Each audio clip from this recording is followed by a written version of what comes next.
North Korea has issued a chilling threat to Australia in response to its support for the tough sanctions America has imposed on the rogue nation. In a statement, the North Korean military regime condemned a visit by Julie Bishop to South Korea last week. Australia stands with the Republic of Korea in solidarity against the provocative and illegal behaviour of North Korea. We reiterated our support for the collective strategy of maximum diplomatic and economic pressure on North Korea so that it will be compelled to return to the negotiating table.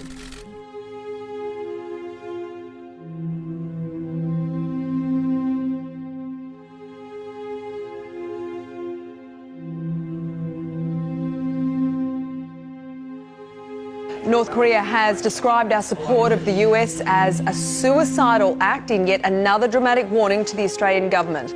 For more, we're joined by political reporter Olivia Leeming in Canberra this morning. Now, Olivia, tension between the Australian government and North Korea is certainly intensifying at the moment. Take us through what sparked all of this.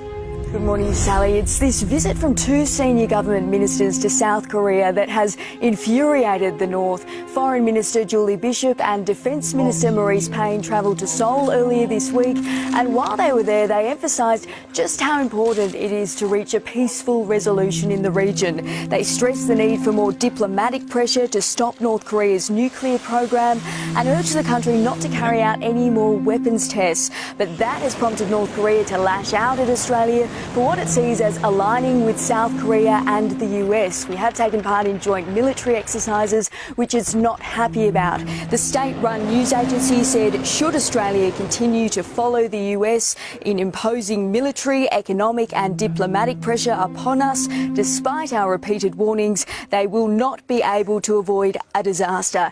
So it is a direct threat. It is not the first time Australia has been singled out by North Korea like this, and it's unlikely to be the last.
As nuclear tensions continue to rise, North Korea has issued its second chilling threat directly against Australia. The rogue nation has criticised us for aligning with South Korea and the United States overnight. Now, the Korean Central News Agency said in a statement yesterday, should Australia continue to follow the US in imposing military, economic and diplomatic pressure upon the Democratic People's Republic of Korea despite our repeated warnings, they will not be able to avoid disaster. For more on this, we are joined by our foreign editor, Dr. Keith Suter. Morning. Keith, a credible threat? It is a credible threat, but not immediate. Right. Remember, we're about 4 or 5 years away from North Korea acquiring long-range nuclear missiles. Are we still sure about that? Because some of the, the American intelligence people claim that they've expedited proceedings. Well, that is our worry, because you don't know for sure. In the same way, the North Korean leader doesn't know if any of them are going to work when they're actually necessary. It's a very risky process through which we're living. This is Australia's biggest foreign policy crisis, really. So, look, it's unrealistic that we would distance ourselves from our greatest ally, the US. So what can the Australian government do from here? I mean, this has really come about because Julie Bishop, our foreign minister, has been there, right? Yeah, has been in the demilitarised zone. And reaffirming Australia's position. And there's really very little we can do. We're not going to suddenly be involved in attacking North Korea or anything like that, but she has made it quite clear to the North Koreans that Australia stands with the United States and South Korea, and also trying to provide a message of reassurance to South Korea and Japan as well. The fear I've got is that in 5 years' time, South Korea will acquire nuclear weapons and the Japanese will do so. Well, already, if we're talking about an arms race in the Pacific, the Australian government's already talking about a whole new fleet of ships armed with sub, anti-missile, capabilities and things. So it's on already, isn't it? It is, in a sense, absolutely. And of course, you've also got in Japan pressure to get rid of their pacifist constitution and acquire more military hardware. And a lot of us remember the last time the Japanese had got a lot of military hardware as well. So yes, you see, this is a knock-on effect. We're not just talking about one rogue regime, so to speak, but something which will ricochet through the political system. If we're talking about our allies, the US, and the situation that we are now in under President Trump, you've told us before that both leaders have got themselves, North Korea and America, have got themselves backed into a corner. How do you see that they can get themselves out of the corner? Well, the only suggestion really is to have a mediator go in, like a European country, and try to be the honest broker. We've seen that before in other peace deals. So you have an honest broker going in, try to mediate it. But the problem is the North Korean leader has made it quite clear what his long-term strategy is, which is to acquire nuclear weapons. That's the game changer. And it's very difficult to see how any sort of mediation is going to end up with North Korea saying, we will now surrender our nuclear weapons. He's whipped up this hysteria in North Korea. He can't very easily back down from it. I mean, it seems to be his chief mode of foreign policy, doesn't it? Absolutely. He can't back away from that. No. And America has said, we won't recognise you if you are a nuclear power. Yeah.